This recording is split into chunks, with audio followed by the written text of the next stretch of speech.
안녕하세요 여러분, 강승희입니다. 수능 만점을 위해서 달리고 있는 20번째 시간입니다. 수능 완성 윤리. 이번 시간에는 현대 서양 사상 두 번째 시간이잖아요. 현대 서양 사상이 마무리되는 시간입니다. 여러분들 현대 서양을 보니까 굉장히 많은 사상가가 나오죠. 특히 이 상황에서 혼란을 겪는 친구들은 재도전하는 친구들일 거예요. 현역인 친구들도 마찬가지예요. 기출 문제가 있어야 말이죠. 여러분들이 답답하고 좀 혼란함을 느낄 수 있는데 지금까지 그나마 보여줬었던 평가원의 기출 문제와 수능 완성의 문제들을 보면서 어림잡아 어떤 것들이 중요하겠는가라는 추측을 해볼 수 있어요. 그러니까 여러분들 어려워만 하지 말고 한 강 한 강에 충실해줬으면 좋겠고요. 그럼 바로 본론으로 들어갈게요. 이번 강에서는 배려윤리와 여성주의 윤리, 담론윤리, 계약윤리. 굉장히 많은 사람들이 나오는데요. 여기에 사상가까지 가면 엄청난 경우의 수가 되거든요. 자, 이들 사상가들이 어떻게 출제되었고 출제되지 않은 사상가들의 선에서는 요 정도 마무리 짓자라고 하는 경우의 수 한 개를 한번 만들어 보겠습니다. 경우의 수로 먼저 시작해 보도록 하지요. 우선 교과서의 처음 구성을 보면 여성주의 윤리로 시작을 하죠. 보니까 보부아르라는 사람이 조금 더 중요하게 제시가 되는 것 같은데요. 자, 이번 시간 워낙 다룰 문제도 많고 사상가도 많으니까 정말 핵심적인 경우를 한번 짚어볼게요. 여성주의의 경우에는요. 자, 여성성이라고 하는 거.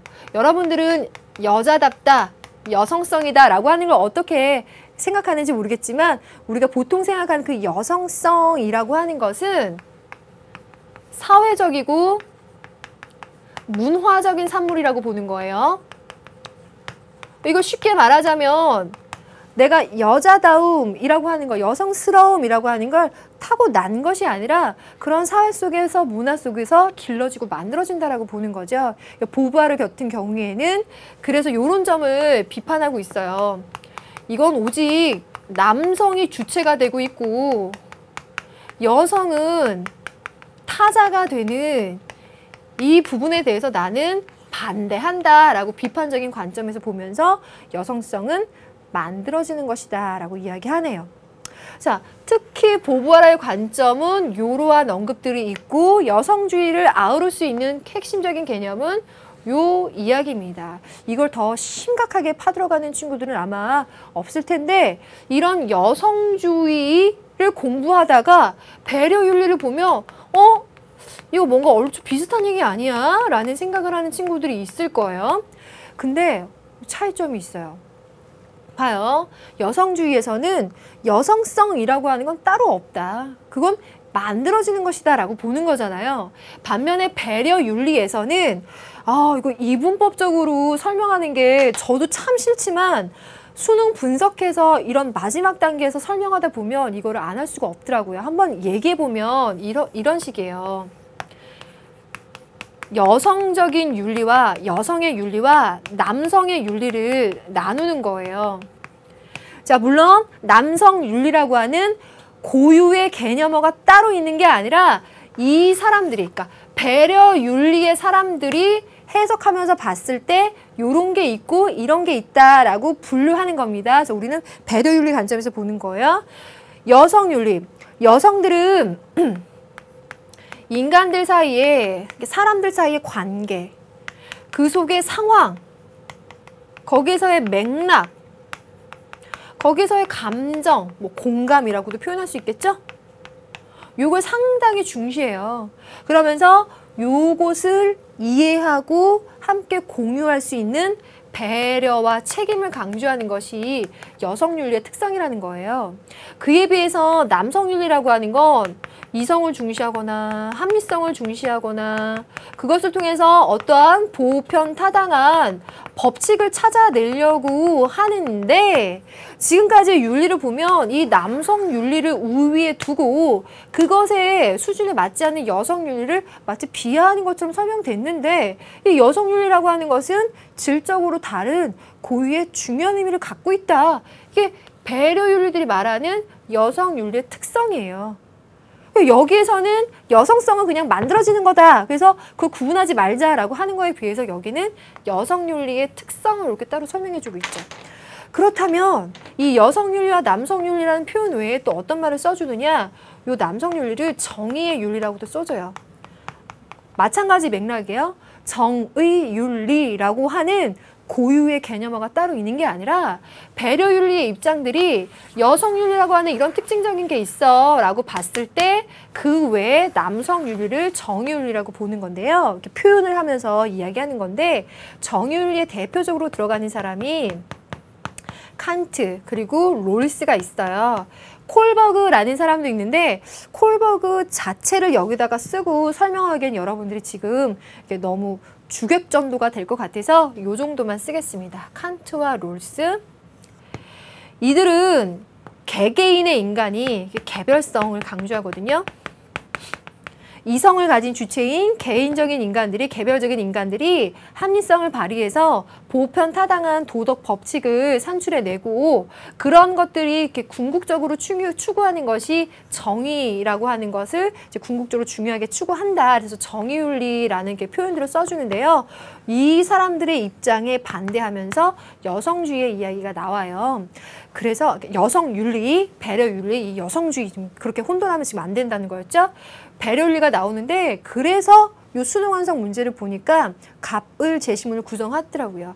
칸트나 롤스 같은 것을 갑으로 놓고 배려윤리를 을로 놓고 봤을 때 이 사람들은 이들의 어떤 점을 비판하는 거냐 이런 구도가 그래서 가능한 것 같네요. 배려윤리 자체는 이번에 새로 등장하고 그 자체로 흥미로운 점이 있기 때문에 예비 시행부터 이렇게 종종 등장을 했었는데 이 정도의 개념은 한번 정리해두고 가는 것이 필요하겠다. 그래서 경우의 수 그 자체보다는 그걸 예측하고 뭐 하기보다는 이 자체만의 이론을 꼭 한번 정리해보자 이렇게 강조를 하고요. 조금 더 확장시켜서 경우의 수를 그래도 한번 생각을 해보면 이거 기억나세요? 인간들 사이의 관계나 감정과 맥락을 중시한다. 이게 요 표현이 어디에서 한번 나왔었냐면 자, 바로 덕윤리에서 한번 등장한 적이 있어요. 그런 점에서는 또 공통점을 가지고 있다라고 볼 수가 있죠. 그리고 또 하나를 생각해 보니까 이건 제가 저의 이런 생각이 되게 보면 되게 고난이도 문제를 예측하고 있는 것 같은데요. 뭐 꼭 그렇지는 않더라고 하더라도 칸트를 보니까 어때요? 덕윤리가 근대의 칸트나 롤스 같은 법칙만을 중시하는 사람들도 비판한 거였잖아요. 그런 점에서 보자면 칸트라는 사람을 이런 이유에서 비판하는 배려윤리, 칸트라는 사람을 이런 이유에서 비판하는 덕윤리 이런 것도 하나 나오죠. 그래서 새롭게 등장하는 사람은 그렇게 어렵게 쓸 수는 없는데 제가 생각하는 구도는 좀 어려워요. 그래서 좀 참고하면서 저런 것까지 사실 가능하기도 할 수 있으니까 여러분들 마무리하는 단계에서 한번 생각해 보시면 좋겠다. 이렇게 마무리를 지을게요. 여성주의와 배려윤리 짝을 지어서 한번 설명해 봤습니다. 그 다음에는요. 담론윤리가 등장해요. 하버마스. 요거는 이제 기출이 되고 있어요. 그렇죠? 지난 6월에도 등장을 했는데 다만 어렵게는 안 나왔어요. 하버마스의 경우에는 현대사회에서 사람들이 보편타당한 법칙을 무시하고 이렇게 그 위의 것들을 추구하려는 점들에서 비판적인 생각을 갖고 있어요. 그래서 보편타당한 도덕, 윤리에 대한 탐색을 중요하게 생각하되 그것을 찾아가는 데 있어서 의사 공동체 같은 언어를 사용하고 문제 현안에 대해서 긍정적인 해결책을 찾아내겠다라는 그런 공감대를 형성해서 민주적인 방법으로 합리적으로 찾아내겠다라는 거. 여기에는 합리적이고 이성적인 뭐 어떤 토론과 담론이라는 얘기 자체가 대화죠. 그것들을 전제로 깔고 있어요. 그래서 담론윤리 하버마스 이야기할 때는 이런 세 가지가 가장 중요하게 제시가 되고 있는데요. 저도 제 습관이 이런 공동체를 중시하는 거 보니까 담론윤리는 의사 공동체를 이야기하고 있죠. 그래서 공동체. 덕윤리는 또 덕에 내면화를 시킬 수 있는 도덕 공동체를 또 중시하죠. 또 퍼뜩퍼뜩 자꾸만 생각이 떠오르는 거예요. 그냥 습관처럼 그렇게 떠오르고 있고 합리적이고 이성적인 토론이다 이렇게 보면 담론윤리 이 현대 철학에 나와서 여러분들에게 좀 생소할 수 있지만 이 사람은 인간들의 합리적이고 이성적인 그런 능력을 바탕으로 보편타당한 법칙들을 찾아가야 된다는 그 전제로 깔고 있기 때문에 이런 점에서도 또 하나의 추출점이 나오긴 하더라고요. 그런데요. 자, 여기까지는 제가 고난이도 문제로 생각해보고 생각해봤을 때 나오는 점이고요. 기본, 출제된 내용을 분석한 것을 바탕으로 명확하게 얘기할 수 있는 건 담론윤리는 경우의 수, 단독으로 출제되고 아주 어렵지 않게 좀 쉽게 풀어낼 수 있는 문제로 출제되었다라는 점을 명확하게 이야기를 합니다. 그리고 여기에서 우리가 또 기출문제를 풀어보면서 여러분들 담론윤리가 어떻게 또 다른 사상가와 등장할 수 있는지 또 힌트도 한번 드리도록 할게요. 그러면 이번 시간에 마지막으로 이야기할 수 있는 게 계약론적 윤리예요. 계약론 그러면 이제 우리 개정 교육 과정에서 암묵적, 묵시적 계약을 이야기하는 로크가 등장을 해요. 이제 로크도 가능한데 특히 이번 시간에 중요한 건 존 롤스의 계약인 거죠. 존 롤스의 문제가 나올 때는 뭐가 가장 중요하냐? 여기는 경우의 수로 이야기하기가 쉬워요. 왜? 출제된 문제가 많았으니까. 봅시다. 롤스 개념을 최종 정리할 때는 여러분들 꼭 이거 생각하세요. 원초적 상황, 원초적 입장. 원초적 입장에서 무지의 베일을 쓰고 정의의 법칙을 도출해내는 거잖아요. 그럼 이 원초적 입장이라고 하는 것이 무엇이냐? 첫 번째, 자신의 지위나 능력이나 신체적인 조건이나 혹은 가치관, 여러 가지 것들이 들어가겠죠? 그것들을 전혀 모른다는 거예요. 전혀 모른다는 것을 끊임없이 이야기해도 학생들이 그걸 자꾸 놓치더라고요. 꼭 기억하세요. 그걸 모르는 상태에서 무지의 베일을 썼다는 게 바로 그거잖아요. 원초적 입장에 놓인 개개인들의 특성은요. 이성적이고 합리적인 존재들이에요. 그러니까 정의의 법칙을 찾아내갈 수 있는 능력이 있는 거죠. 아까도 보니까 합리적이고 이성적인 토론을 강조했듯이 이걸 기본적인 전제로 하면서도 또 하나의 특성이 이기적이라고 표현해도 좋고요. 조금 더 이렇게 완곡하게 표현하자면 상호 무관심적인 존재들이에요. 이 표현이 뭘까요? 정의의 법칙을 도출하는 데 있어서 이 사람들이 무지의 베일을 쓰고 원초적 입장을 가정하고 간다고 했을 때 다른 사람에게 나의 이익을 양보하거나 어떤 배려하거나 하는 것이 아니라 우선 내 입장에서 내가 어떻게 하면 이익을 볼 수 있는지에 대해서 생각을 하고 가장 합리적인 그리고 정의로운 방법이 무엇인지를 도출해낸다는 거예요. 그래서 이기적이고 상호 무관심적인 개인들이라고 하는 점을 기본에 상정하고 들어갑니다. 그리고 그들이 원초적인 입장에서 그 정의의 법칙을 찾아 들어갈 때 또 하나의 이야기가요. 맥시민의 원리예요. 제가 이 부분을 이제 개념 단계, 순수강 단계에서 설명하기를 맥시민이라고 하면 우리가 게임을 할 때 하나의 룰인 거예요. 게임할 때 내가 어떤 선택을 해서 최대로 이익을 볼 수 있는 배팅을 하는 게 아니라 내가 그 선택을 했을 때 위험 요소를 최소화시킬 수 있는 선택을 한다라고 하는 게 맥시민의 원리인 거예요. 그래서 위험을 최소화할 수 있는 전략. 위험의 최소화 전략입니다. 그걸 생각하다 보니까 존 롤스의 입장에서는 요 세 가지의 전제를 바탕으로 해서 정의의 원칙을 도출해내면요. 자, 우선 자유. 기본권적인 자유에 관해서 모든 사람에게 평등하게 부여해줘야 돼요. 이 긴 말을 쓰지 않겠습니다. 자유의 원칙이 우선이에요. 두 번째 경우에는 최소 수혜자에게 최대 이익을 준다는 거예요. 내가 최소 수혜자가 될 수 있는 바로 그 위험한 상황에 내가 처할 수도 있다라고 생각하고 선택을 하니까. 그래서 그에게 최대 이익을 주는 것에 대해서 합의를 하는 거죠. 물론 여기에는요. 사실 저는 굉장히 재밌어요. 수많은 그 사람의 입장에 많은 근거와 이렇게 타당한 설명들이 쫙 뒤따르는데 그걸 점프하고 가장 핵심적인 것만 추려낸 게 바로 이게 결론이에요. 이걸 여러분들이 다 설명해 줄 순 없지만 추려낸 게 이거라는 점을 이해할 거라고 믿으면서 가봅니다. 다시 한번 결론을 설명할게요. 기본권적인 자유에 관해서는 모든 사람에게 평등하게 부여해 줘야 된다. 모든 자유는 평등하게. 하지만 최소 수혜자에게 최대 이익을 줘야 된다라는 점에서는 차등을 인정한다는 거예요. 그래서 결론은 차등으로 끝이 났잖아요. 정의 원칙은 요건 뭐죠? 절차적 정의예요. 수능 문제에서 그토록 나왔던 이 원초적 입장에서의 무지의 배를 쓴다는 건 이건 순전히 가상의 상황인 거예요. 어떻게 이걸 모를 수 있어요? 내 신체적 조건이 뭔지, 내 능력이 어떤지, 내 학력이 어떤지 어떻게 모를 수 있어요? 근데 그걸 모른다고 가상으로 전제하고 가는 건 뭘까요? 절차적인 정의를 확보해서 결론상 이 차등의 원칙으로 가는 것은 정당하다라고 사회 구성원들이 합의한다는 거예요. 이성적이고 합리적인 구성원들의 합의의 결과라는 거죠.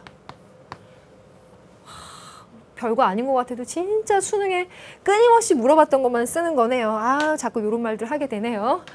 자, 이렇게 롤스의 이야기를 하고요. 그럼 여기서 경우의 수를 잡아보면 조금 더 직접적으로 이야기해봅니다. 존 롤스는요. 단독으로 출제됐었어요. 그런데 누군가와 같이 출제가 된다 그러면 모평 문제 중에서 홉스와 롤스가 얽힌 적이 있어요. 근데 여기 이러한 경우는 상당히 빈도수가 적은 거예요. 그렇게 출제됐을 때는 지금 저기서 말했던 것처럼 이성적이고 합리적인 존재들이 그 계약을 해 나가는 그 상황을 이야기하기 위해서 함께 엮인 것이고요. 주로는 단독으로 출제가 돼요. 그럼 단독으로 출제가 될 때는 어떻게 가느냐? 제시문은 나 롤스야 라고 써 있어요. 왜? 지금 원초적 입장, 무지의 배일, 정의 원칙 이런 것들이 굉장히 롤스에게서만 나오는 용어들이어서 제시문에서는 난이도를 어렵게 할 수는 없어요. 롤스를 숨겨놓지는 않죠. 제시문에서는 보여주지만 롤스를 쉽게 노출해주지만 이제 문제는 선택지예요. 선택지의 구성에서 지금 여기 화면에 보이니까 할게요. 여기에서 말했던 가상의 상황, 절차적 정의가 차등의 원칙으로 가는 걸 정당하게 인정한다. 요게 꼭 들어가요. 그래서 원초적 입장에 관한 선택지. 이건 순전히 가상의 상황이다. 그리고 무지의 배일이라고 하는 건 이러하는 것을 모르는 것이다. 여러분들 설명 들을 땐 굉장히 단순한 것 같지만요. 문제 나오면 학생들 많이 틀렸습니다. 요거 써주고요. 그리고 나서 이건 절차적 정의를 통해서 불평등한 결과를 모두 다 수용할 수 있게끔 해주는 정의로운 방법이다. 요거 설명하는 거 나와줬고요. 그러다 보니까 사실 이 이야기가 어떻게 하는 것이 정의로운 분배인가에 대한 설명을 하게 되잖아요. 그래서 선택지 구성에 요게 들어갑니다. 공리주의, 두 번째 공산주의. 공리주의는 최대 다수의 최대 이익이라고 하는 선택지. 공산주의의 경우에는 필요에 따른 분배라고 하는 선택지가 존 롤스에게 오답지로 꼭 들어갔었어요. 이건 지금까지의 수능 문제를 기반으로 해서 제가 분석한 마지막 결론들이에요. 이거 여러분들한테 알려드리니까 엄한데 너무 힘 빼지 말고 여기에 집중해서 공부를 하고 이번 6월 묘의평가 문제를 보면서 앞으로는 이렇게까지 출제 가능하겠구나 라고 예상하면서 실력을 다져 나가자는 거죠. 이 정도 되면 제가 열심히 노력하는 결과를 여러분들에게 깨알같이 전달해 드린 거 맞죠? 그러면 이걸 바탕으로 우리 수능 완성만 좁게 보지 말고 수능의 눈으로 수능 완성 문제를 풀어보도록 하지요. 자, 제가 선택한 오늘의 첫 번째 문제는 배려윤리에 관련된 것을 중요하게 잡았습니다. 109쪽으로 가요. 5번, 6번 세트 문제예요. 자, 폈나요? 이제 가볼까요? 좋습니다. 다음은 어느 사상가의 주장이다. 물음에 답하시오. 여성이 지닌 도덕적인 관심은 남성의 그것과 다르다. 여성은 다른 사람의 요구에 깊은 관심을 가지고 배려의 의무를 기꺼이 짊어지려는 특성이 있다. 이 단어 없다고 생각하고 한번 읽어보세요. 자신과 견해를 달리하는 다른 사람의 말에도 귀를 기울이면서 자신의 관점뿐만 아니라 다른 관점들까지도 포함해서 판단을 하는 거예요. 그래서 그 판단에 이르기까지 시간과 절차가 오래 걸린다라고 또 설명을 해요. 여성의 판단이 언뜻 보면 산만하고 혼돈스럽게 보일지 모르겠지만 그건 여성의 관점, 여성의 도덕적 관점 즉 뭐냐? 인간의 관계와 의무, 여기서 말하는 칸트의 의무가 아니라요. 이 관계 속에서의 내가 어떤 걸 해야 될까라는 의미겠죠. 뭐 책임을 또 이야기하는 걸 수도 있고요. 거기에 큰 관심을 보인다는 사실과 뗄 수 없는 관계에 있다. 배려윤리라고 하는 점은 비교적 잘 도출이 됐고 노출도 잘 되어 있어요. 여성주의 윤리와 헷갈리지는 않겠죠? 그럼 이들에 대해서 물음에 답하시오라고 5번 문제에서는 뭐라고 물어보는지 한번 볼까요? 위의 사상가가 강조할 내용으로 가장 적절한 게 뭐냐 그랬어요. 어머나 1번 보니까 이거 딱 지워주고 싶죠. 보편적인 도덕 원리. 이건 칸트나 롤스와 같은 정의의 윤리, 남성의 윤리라고 배려 윤리가 이렇게 비판하면서 보고 있는 관점이었잖아요. 그래서 이거 빼줘야 되고요. 그럼 이런 측면에서 보면 그럼 이 사람들은 배려 윤리를 살리고 남성 윤리 혹은 정의 윤리를 철저히 배격해야 되라고 말하겠는가. 우리 윤리에서의 룰을 알잖아요. 이분법적으로 공부하거나 이분법적으로 결론 내리지 않는다. 응? 남성 중심적인 윤리를 철폐하는 것이 아니라 이들의 장단점을 수용해서 조화롭게 나가자. 이게 결론이에요. 그래서 요점 보면서 여러분들이 윤리답게 한번 정답을 유추해 보세요. 그래서 이게 틀립니다. 과감하게 2번 선택하지 않겠죠? 3번, 인간의 고립화를 극복하기 위해서 의사소통의 합리성을 함양해야 된다. 의사소통의 합리성 그러면 주로는 아까 이야기했던 하버마스에게서 잘 나오는 이제 맥락들인데요. 여기는 이제 빼주도록 하고요. 개인의 자유와 권리를 추구해서 정의윤리의 문제점을 극복해야 된다라고 했는데요.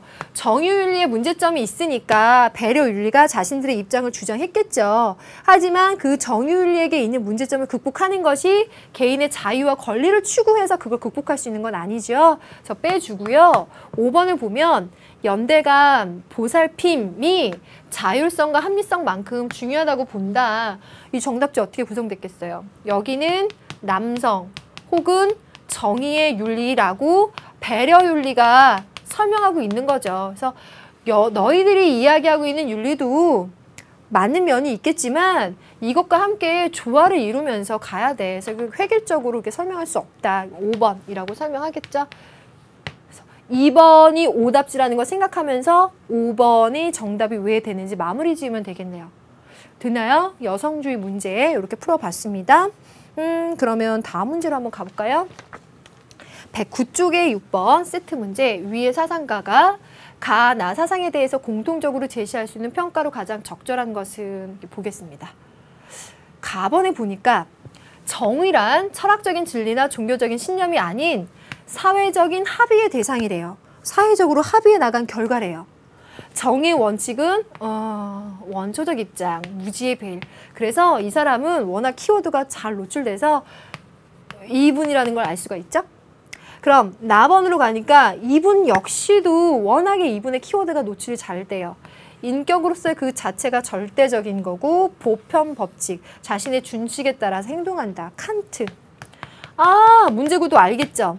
롤스나 칸트와 같은 정의윤리가 설명했을 때 정의윤리라고 설명될 수 있는 그들의 윤리에 대해서 배려윤리가 뭐라고 제시할 수 있겠는가?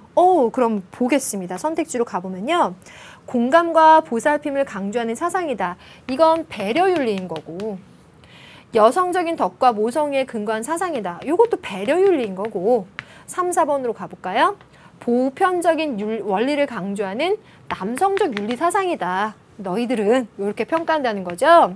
4번 배려와 책임을 사회정의 핵심으로 제시하는 사상이다. 배려와 책임도 배려윤리가 강조하는 거고 5번 구체적 인간관계에 있는 사람들의 친밀함을 중시한다. 이것도 배려윤리인 거고 이제 사실 이 문제는 배려 윤리가 어떤 측면의 윤리를 비판적으로 바라보고 있고 이걸 극복하고자 하는지 잘 알려주고 있는 구도인데 선택지상에서는 나머지 배려윤리적인 측면이 써 있어서 배려윤리의 개념을 좀 더 탄탄하게 할 수 있는 정도로 여러분들이 활용해도 좋겠습니다. 5번, 6번 배려윤리 마무리를 지었어요. 좋아요. 그럼 다음 문제를 한번 가볼까요? 다음 문제는요. 이 기출문제 한번 풀어보고 가라 이런 뜻이에요. 그래서 수능의 눈이라는 거죠. 2014 대학 수학능력시험 예비시행에 이런 이야기가 나왔습니다. 기억에 들어갈 내용으로 가장 적절한 것은 나는 남녀의 도덕적인 목소리는 다를 수 있다라고 본다. 그래서 이 사람은요. 다른 목소리로 라는 자신의 저서를 통해서 여성의 윤리와 남성의 윤리가 서로 다르다라고 하는 점을 언급하고 있어요. 그럼 그가 생각하는 다른 여성의 윤리의 특성은 뭐냐 그러면 우리가 어떤 상황에 있는지 그래서 우리가 맥락이라는 표현으로도 썼고요. 그리고 타인과 어떤 관계를 맺고 있는지가 중요하다. 어떤 사람들은 도덕성이 어떤 사람들이 그가 이야기하는 남성 혹은 정의의 윤리겠죠? 자유나 정의 등 보편적인 목적을 향해 직선적으로 발달한다고 주장한다. 그런데 나는 그 남성 윤리 혹은 정의 윤리를 주장하는 사람들에게 나는 배려 윤리는 이렇게 주장하겠다. 자, 1번부터 한번 보겠습니다. 타인과의 밀접한 관계나 소속감을 강조해. 이건 배려 윤리 입장. 인간의 합리적인 판단 능력의 중요성을 간과하고 있다라고 했는데 정의윤리나 남성윤리는 이걸 중요하게 생각해요. 간과하지 않아요. 3번 여성적인 사유가 남성적인 사유보다 우월함을 강조하겠다. 어차피 오답인데 제가 아까 앞에 문제 설명했어요. 이분법적으로 뭐는 옳고 뭐는 글러 이렇게 해야 되라고 결론 내리지 않는다고. 얘보다 얘가 더 우월해가 아니라 두 가지가 이렇게 서로 극복하면서 조화를 이루어야 된다는 거예요. 이런 유로 결론 내리지 않습니다. 권리와 규칙에 대한 이해가 도덕의 핵심임을 무시하고 있다. 권리와 규칙에 대한 이해를 강조하는 게 오히려 정의윤리예요. 그러면 힘들게 5번까지 가서 정답을 찾아내야 되는 건데 친밀함, 보살핌이라고 하는 여성의 윤리, 배려의 윤리가 자유나 정의만큼 중요함을 간과하고 있군요 라고 본다는 거예요. 굉장히 완곡하게 끝났다는 거 알 수 있죠. 그래서 여기 3번과 같이 결론이 끝나는 게 아니라 여기서처럼 두 가지를 이렇게 조화하고 극복할 수 있는 그 부분들을 이야기하는 거죠. 그래서 길리건, 나딩스의 배려 윤리가 이렇게 정리가 되고 이렇게 시험 문제 나온 적이 있어요. 수능 완성 문제 풀면서 한번 보고요. 여기다가 뭐 수능 특강 문제까지도 한번 더 보면 완벽하게 마무리가 되겠죠? 좋습니다. 그럼 다음 문제 한번 가볼까요? 다음 문제는 110쪽으로 넘어가 주세요. 한 페이지를 넘어가면은요. 8번 문제 있어요. 준비됐나요? 다음은 어느 사상에 대한 두 가지의 평가인데 평가의 대상이 되고 있는 사상에 대한 설명으로 옳은 것은 이렇게 하고 있네요. 자, 긍정적인 평가. 여성적인 덕성과 모성에 근거한 사상이기 때문에 기존의 남성 중심적이고 개인주의적인 윤리가 초래한 문제점을 해결하는 대안이 될 수 있다. 지금까지 이야기하고 있는 배려윤리 측면이에요. 배려윤리 그들 자체가 이렇게 이야기하는 것보다는 객관적으로 그들을 평가하면서 쓰는 그런 서술이 되겠네요. 그런데 그 배려윤리가 어떻게 보면 여성에 대한 남성의 억압을 정당하기 위해서 남성이 제기해왔던 여성적인 특성을 오히려 여성에게 요구할 수 있을지도 모르겠다. 그런 점에서 보자면 오히려 여성의 윤리, 여성의 도덕성을 강조하는 게 오히려 난점이다라는 부정적인 평가를 받기도 해요. 그래서 이 뭐 고대 윤리, 이렇게 정립된 윤리가 아니라 지금 현대에 이렇게 거론되고 있는 윤리여서 이렇게 여러 가지 논란들이 있을 수 있겠죠. 그럼 평가의 대상이 되고 있는 사상, 결국은 배려윤리에 대한 사상으로 한번 우리가 맞는 걸 골라보는 거예요. 결국은 보편적, 추상적, 원리 요걸 강조하는 것은 정의윤리 혹은 남성윤리라고 표현하는 거죠. 여기서 또 버릇이 나오는 거야. 원리, 원칙, 그게 보편적인 거 얘기하는 것들을 비판하면서 그걸 근대윤리의 구도로 잡았을 때는 누가 이걸 비판해요? 덕윤리가 그렇게 비판했었죠? 한번 이렇게 생각만 해보고 넘어가세요. 2번 보살핌, 공감, 연대감의 중요성을 강조한다. 이거는 배려윤리의 특성으로 맞죠. 3번 평등한 인권을 보장하는 보편적인 정의를 강조한다. 보편적 정의는 정의에서 강조하는 거고요. 4, 5번으로 가볼까요? 이미 정답은 나왔지만 여성이 남성을 지배하는 문화로의 변화를 강조한다. 이런 선택지 꼭 하나씩 나오죠. 여성이 남성을 지배한다. 뭐 남성주의를 철폐해야 된다. 여성주의가 남성주의보다 우월하다. 이렇게 극단적으로 가는 선택지 이건 옳지 않아. 이렇게 X. 5번 인간에 대한 무관식, 배려 부족 등의 문제점을 초래할 가능성이 높은 게 아니라 오히려 이걸 극복할 수 있게 해주는 게 배려윤리라고 긍정적으로 평가해요. 그러니까 2번이 배려윤리를 설명할 수 있는 걸로 가장 적합합니다. 배려윤리 이렇게 두 가지 구도로 한번 또 풀어봤네요. 다음 문제로 한번 가볼까요? 다음 문제는요. 페이지가 107쪽으로 가요. 왜 앞으로 가요? 앞으로 가는 이유는 주제가 다른 문제가 또 나와서 제가 이렇게 엮어서 이렇게 설명을 해드릴게요. 여기에 나오는 문제는 이제 그 자체가 이제 기출이 되진 않았지만 이렇게 한번 또 풀어봅시다. 다음 사상이 제시할 강령으로 적절한 것은 남녀는 똑같이 이성을 지닌 존재다. 남녀의 차이는 차별적인 사회 구조 때문에 비롯된다. 그러니까 당신들이 여성성이라고 하는 것은 사회적인 문화와 어떤 구조나 제도 속에서 만들어지는 거다. 느낌 오죠? 여성주의 윤리야. 그러니까 결론으로는 여성에게도 교육의 기회를 제공해라. 이렇게 얘기하는 거 올스턴 크래프트 같은 사람들도 주장을 했습니다. 여성의 고유한 특성으로 간주된 것은 가부장제 사회의 문화적 장치들에 의해서 만들어진 것이다. 사회적인 제도와 구조 때문에 여성성이 만들어진 거야. 그 맥락이겠죠.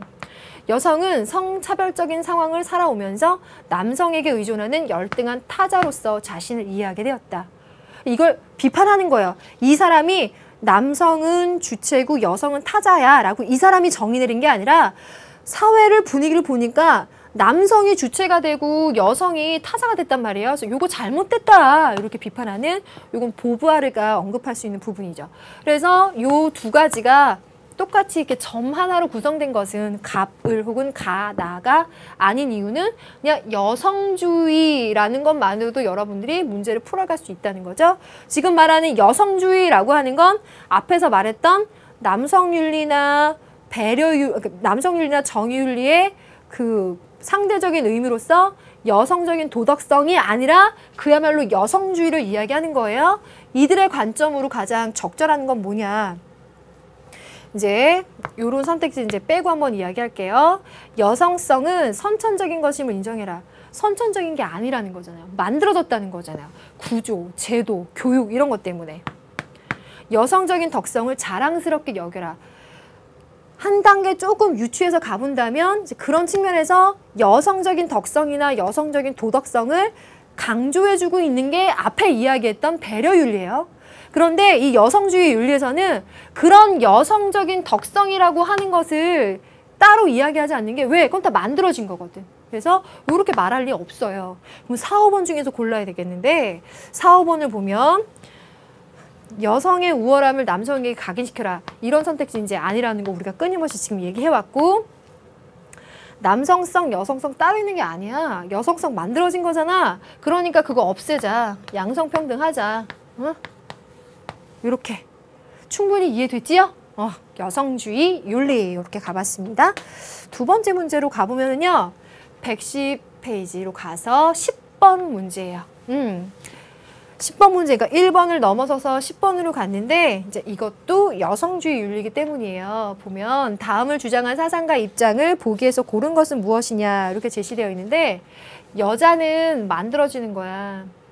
인간은 남자고 남자는 여자를 그 자체로서가 아니라 자기와의 관계를 통해서 정의를 하는데 그러다 보니까 남성은 주체가 되고 여자는 타자가 되어버리는 이 사회 구조와 제도를 나는 비판한다. 여성주의 윤리를 이야기하는 거죠. 이건 이제 보부아르라고까지 해도 돼요. 그래서 발문에서 사상가라고까지 하는 게 가능한 거예요. 그러니까 여성주의 윤리로만 문제 내고 싶으면 사상이라고 물어보겠지만 보부아르가 명확한 제시문을 내줄 때는 사상가라고 가겠죠. 옳은 거 골라보겠습니다. 여성도 남성과 대등한 주체가 되어야 된다. 여성은 유전적으로 남성에 비해 순종적이다. 타고난, 유전적이라고 하는 건 타고난 걸 얘기하는 거잖아요. 타고난 게 아니다라고 끊임없이 말해주고 있죠. 디귿, 리을 한번 선택해 볼까요? 또 여성성은 사회 구조에 의해서 형성된 것이다. 만들어진 것이다. 형성이라는 단어도 이렇게 또 사용이 되네요. 여성은 본성적으로 열등하지만 존엄한 인간이다. 절대. 기역번과 디귿번이 들어간 선택지가 정답 되겠습니다. 여성주의 윤리를 깔끔하게 정리할 수 있는 2번이 정답인 문제가 되겠죠. 10번까지 이렇게 한번 풀어봤어요. 이렇게 두 문제가 여성주의 윤리 문제로 만들어져 있고요. 또 다른 주제로 넘어가 볼게요. 페이지 바꿔서 여러분들 2번으로 한번 가볼래요? 2번으로 가보게 되면은요. 담론윤리 문제가 나와요. 이제 기출도 됐으니까 우리가 한 번쯤은 확인을 하면서 가봐야 되는데요. 이 사상가가 긍정의 대답을 할 것은 뭐냐. 행위의 규범이라고 하는 건 그 규범 때문에 영향받는 구성원들이 합리적인 토론을 통해서 자유롭게 동의할 경우에만 타당성을 지닌다는 거예요. 그래서 이상적인 의사소통이라고 하는 건 뭐냐? 돈과 권력에 의해서 왜곡되거나 억압되면 안 되고 의사소통의 규범이 지켜지는 가운데 자유롭게 이루어지는 상황이어야 된다는 거예요. 그래서 진실하고 이해 가능한 말을 하는 상황이다. 그래서 언어 공동체 이런 이야기도 하는데요. 요 내용들 제가 이렇게 동그라미 친 게 그냥 읽으면서 괜히 동그라미 친 게 아니라 하버마스에게서 잘 나오는 단어들이에요. 응? 꼭 한 번씩 봐두세요. 그럼 그가 긍정할 것은 뭐냐? 기업번. 보편타당한 윤리가 존재한다는 거예요. 사실 이거는 어려운 개념이에요. 그렇죠? 그러니까 하버마스 했을 때 보통 우리가 뭉뚱그려서 이러한 이야기를 하지 여기까지 들어가지는 않았는데 수능 개념에서부터 이걸 강조하긴 했었는데요. 우리 이제 한번 참고하면서 기억 넣어둡시다. 보편타당한 게 존재해. 그러면서 그렇지 그것을 무시하는 다른 현대의 윤리들을 비판하는 관점을 또 기본적으로 갖고 있어요. 참고. 니은번. 궁극적으로는 의사소통의 규범을 없애야 되는가? 왜 없애요? 디귿번. 견해가 다른 사람과도 합리적으로 의사소통할 수 있어. 그러니까 언어에 대한 이해를 바탕으로 해서 합리적으로 의사소통하고 그래서 자유롭게 영향받을 수 있는 모든 사람들이 대화하자. 리을번. 모든 사람은 상식에 어긋나지 않는 주장만을 제기해야 되는가? 상관없죠? 기역번과 디귿번 해서 2번이 정답 되겠습니다. 담론윤리가 이렇게 나왔는데요. 선생님, 담론윤리 기출문제 나왔다고 하는데 대체 어떤 문제예요? 아직 기출문제를 보지 않은 친구들 혹은 수능 완성 보면서 더 완벽을 기하는 친구들을 위해서 준비했습니다. 문항의 진화, 하버마스 문제가 어떻게까지 진화했는가? 이 문제 굉장히 재밌게 풀었었어요. 2014 예비 시행에서요. 가번에 딱 이 사람을 알려준다 그랬죠? 원초적으로 평등한 상황에서 무지의 배를 썼으니까 이 사람은 롤스예요. 근데 롤스가 상정한 이 원칙, 정의 원칙을 이끌어내는 거. 반면에 나번으로 가니까 돈이나 권력에 대한 왜곡 없이 자유롭고 합리적으로 토론해서 의사소통이 이루어져서 원칙을 이끌어내야 돼. 근데 아까 1번 선택지를 제가 보면서 이거 좀 어렵죠? 참고하세요 라고 했지만 사실 제시문 안에도 들어가 있어요. 보편적인 원칙을 이끌어내야 돼. 그러니까 보편타당한 원칙이라는 거 있고 그걸 찾아내야 된다라고 하는 거에 기본적으로 긍정하고 있는 사람이에요. 하버마스. 공통된 방법이래요. 공통된 방법. 그래서 이거 제가 좋아하는 이 개념 도출인데요. 보면 사회 구성원들의 합의로부터 도출된다. 원칙을 이끌어내는데 합의로부터 도출된다. 어때요? 합리적이고 이성적인 개개인들, 그 개개인들의 무지의 배의를 쓰고 상호 무관심적인 관점에서 정의의 원칙을 합의해내죠. 또 나번에서는 보편타당한 그 법칙 그리고 그것이 영향을 줄 수 있는 그 당사자들이 모인 상태에서 합리적인 의사소통을 통해서 합의로 통해 도출되죠. 그래서 어떻게 보면 중요한 내용이 그렇게 어렵지 않게 잘 만들어졌어요. 1번. 2번 가보면 자연의 이치와 법칙, 전통적인 가치관 다 틀리다는 거 상관없이 틀리고 4번. 사회 전체의 이 극대의 원리로부터 도출된다. 이건 설명하고 갈래요. 롤스에게서 잘 나온 오답지 제가 뭐 얘기했어요? 필요에 의한 분배라고 하는 공산주의의 분배 법칙 얘기하거나 최대 다수의 최대 이익이라고 하는 공리주의의 선택지 들어갈 거라 그랬죠?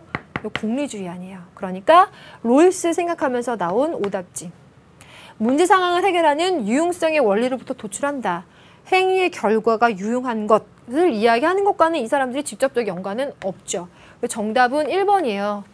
짧게 심플하게 구성된 것 같지만 이렇게 유추를 해봐야 되는 그런 류의 문제였어요. 이렇게 2014년도에 예비 시행이 한번 나왔고요.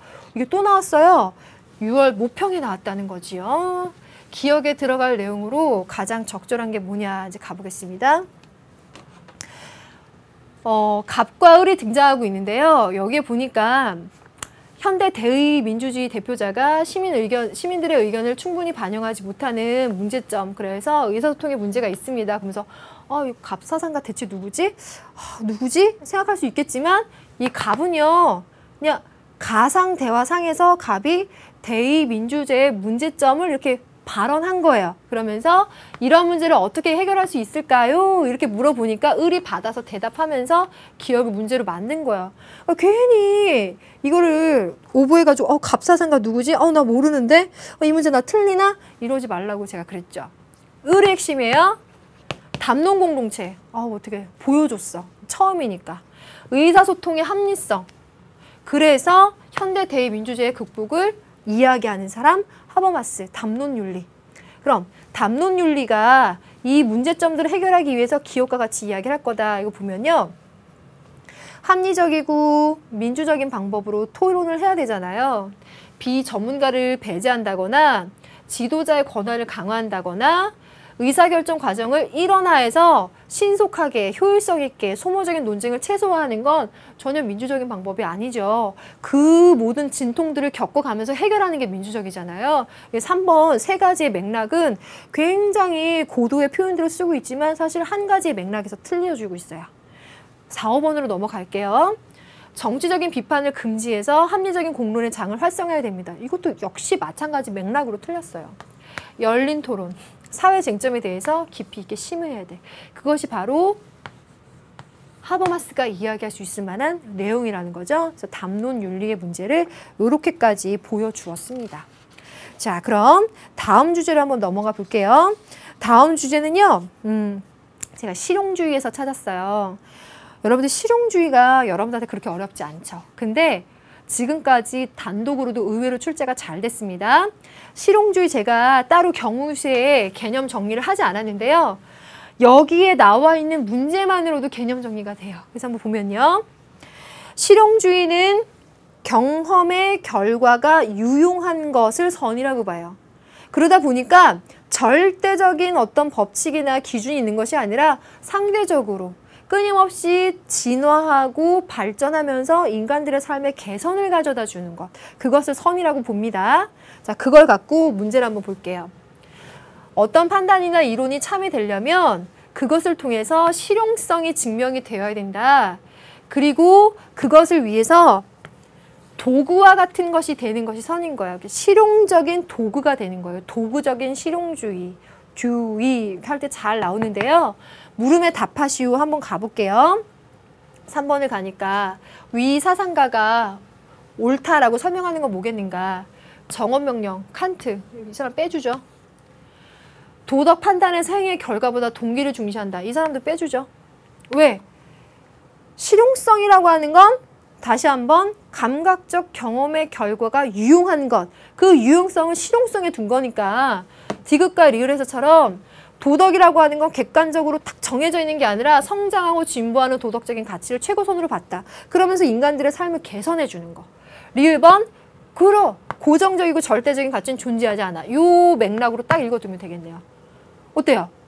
문제 풀면서 개념 정리 확실히 되죠? 그리고 이게 기출되었었던 가장 중요한 구도이기도 해요.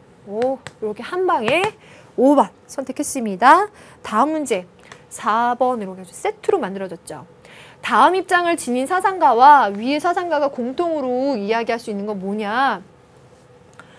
쾌락주의를 이야기하고 있네요. 근데 보다 많은 사람에게 많은 행복을 이야기하고 있어요. 아, 이거 공리주의네요. 야, 이 문제가 지금 세트 문제로 만들어져 있는데 제시문에는 주의이고 요 4번 세트 문제에서는 공리주의 이야기하고 있고 공리주의에는 벤담도 있고 윌도 있고 하는데 공리주의의 최대 다수의 최대 행복이라는 관점으로 이 문제는 풀어주면 되겠죠. 그러니까 우리 항상 이야기하잖아요. 듀이면 듀이만 이렇게 풀지 말고 존 듀이와 같은 맥락에서 엮을 수 있는 사람, 다른 맥락에서 엮을 수 있는 사람, 공통점, 차이점의 맥락에서 두 사람 이상의 사상가들을 엮어서 우리 꼭 공부하자고 했었죠? 이 문제도 그런 것들을 암시해주고 있는데 이들이 공통으로 지지할 주장으로 가장 적절한 것은 무엇이냐 이거예요. 공리주의와 주의의 공통점, 그러면 경험의 결과가 유용한 거겠네요. 답이 바로 나오는데 1번 유용성이 가치 판단의 기준이다. 그러면 공리주의가 이야기하는 건 쾌락, 듀이가 이야기하는 건 실용성. 1번 정답. 자, 나머지는 이제 큰 의미 없으니까 이제 1번 설명하면서 다음 문제로 넘어가도록 할게요. 다음 문제는요. 7번으로 가요. 다음 사상의 입장으로 가장 적절한 것은 인데요. 존 듀이 할 때 이 제시문이 참 좋아요. 자, 고정적인 성과와 결과보다는 성장과 개선과 진보의 과정이 중요하다. 단번에 절대적으로 고정되어 버린 목적으로서의 건강이 목적이나 선이 아니라 필요한 건강의 증진이 목적이요 선이다. 그래서 그것을 바꾸어 나가는 개선을 해주는 것, 그것이 성장 그 자체만이 유일한 도덕적인 목적이다. 이 제시문이 실용주의 이야기하고 있다는 거 친숙하게 좀 받으면 좋겠고요. 가장 적절한 게 뭐냐? 경험의 결과를 중요하게 생각하죠. 빼고 영원히 변하지 않는 진리를 발견하고 실천하는 것이 아니라 상황을 바꾸어 나가는 그것을 선이라고 생각하죠. 회의주의적인 입장에서 진리의 확실성을 부정해야 된다. 상관없죠. 자, 4, 5번 갈까요? 유용성을 따지지 말고 순수하게 진리를 탐구해야 돼. 유용성을 철저히 따지고 있는 거예요. 5번, 현실 문제 해결이 도움이 되는 지식을 추구해야 된다. 5번. 그래서 이 윤리를 우리가 굉장히 지극히 미국스러운 그런 윤리라고도 사람들이 많이 평가를 하는데요. 실용적인 유용한 결과를 가져다 주는 거. 그래서 뭐가 하나 딱 정해져 있기보다는 사람들의 삶을 개선해주는 도구가 되는 거. 이 이야기 벌써 한 3번째 한 것 같아요. 문제로 개념 정리. 좋습니다. 그러면 오늘의 마지막 문제가 되죠. 111쪽의 9번이에요. 여기에는 이제 계약론적 윤리라는 주제로 찾아낸 건데 한 문제지만 많은 의미를 담고 있으니까 풀어보고요. 이제 뒤에 또 가게 되면 이 사람에 관련된 문제가 또 여러 번 출제가 될 거니까 등장하고 있으니까 여러분들이 또 훈련이 될 거예요. 한번 봅시다. 정의의 원칙 도출에 대해서 갑의 관점에서 을에게 제시할 견해로 가장 적절한 것은 뭐냐. 이렇게 얘기하고 있습니다. 갑이 보니까요. 선의 이데아를 인식하고 모방해야 된다. 철학자가 왕이 되어야 된다. 더 설명 안 합니다. 플라톤이에요. 을로 가보니까 정의 원칙은 자신의 이익 증진에 관심을 가진 자유롭고 합리적인 당사자들이 자신의 이익 증진이라는 표현을 제가 아까 그래서 이기적이고 상호 무관심이라고 표현한 거예요. 자유롭고 합리적인 사람들인 거예요. 그래서 원초적으로 평등한 상황, 즉 사회적인 위치와 재능 등을 모르는 상황. 사회적인 위치와 재능만 들어갔지만 여기는 자신의 능력, 여러 가지 조건, 자신의 가치관 등등등등 여러 가지 요건을 모르는 무지의 베일을 쓴 거죠. 롤스라는 거는 금방 알 수 있는데 이 조합이 새롭네요. 갑의 관점에서 을에게 제시할 견해로 가장 적절한 걸 찾아보라는 거예요. 자, 그럼 사회적인 합의로부터 도출하는 것은 정당하다라고 했는데 롤스가 이야기하는 거죠. 플라톤의 경우에는 철인이 결정하고 통치하는 거니까 그렇게 이야기할 리 없겠죠. 사회적인 합의로부터 도출하는 것은 부당하다. 플라톤의 경우에는 롤스에게 그렇게 이야기할 수 있겠네요. 3, 4, 5번 갈까요? 3번. 사회적 쾌락주의의 관점으로부터 도출하는 것은 정당하다.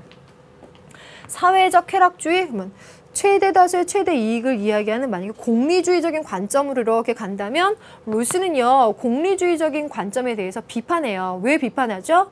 야, 최대 다수의 최대 이익이면 누군가의 최소는 자기의 이익이나 자유를 희생해야 되는데 그거에 대해서 정당하다고 말할 수 있냐? 그걸 너 할 수 있냐? 라고 비판하죠. 그러니까 이런 류의 제시의 견해를 들을 수 없죠. 5번, 사회적 쾌락주의 관점으로부터 도출하는 것은 부당하다. 역시 두 가지 맥락 다 틀렸고요. 5번 가봅니다. 공동체의 전통적인 가치관으로부터 도출하는 것은 정당하다. 롤스는 요거로부터 도출하는 게 아니라 합리적인 개개인들의 합리적인 그런 그 정당한 절차를 보장한 합리적인 의사소통으로부터 해서 이렇게 결론을 도출하는 거죠. 그래서 정답은 이제 아까 언급을 했는데요. 이제 나머지 선택지나 혹은 플라톤과 엮여 있다라고 하는 거는 좀 새로운 시도이기는 한데 지금까지의 기출 유형에 봐서는 이렇게 딱 맞아 떨어지는 건 아니죠. 그렇지만 여러분들이 충분히 훈련할 수 있는 내용이니까 잘 의미를 이해해서 살려주면 좋겠습니다. 자, 롤스까지 봤는데 롤스 참 중요한 사상가죠. 뒤에서도 또 나올 겁니다. 2번 수능 완성, 요 단계에서는 한 문제가 나왔는데요. 다음 시간에 롤스를 또 한번 기다려 보도록 하겠습니다. 와, 현대 윤리까지 마쳤어요. 이렇게 뿌듯할 수가. 여러분들 너무너무 수고 많이 했고요. 우리 다음 시간에는 지금 자료로 보는 서양사상 나왔죠? 그러면 빼고 깨알같이 한번 자료로 서양사상을 음미해 보도록 하겠습니다. 다들 수고 많았어요. 다음 시간에 인사합시다. 감사합니다.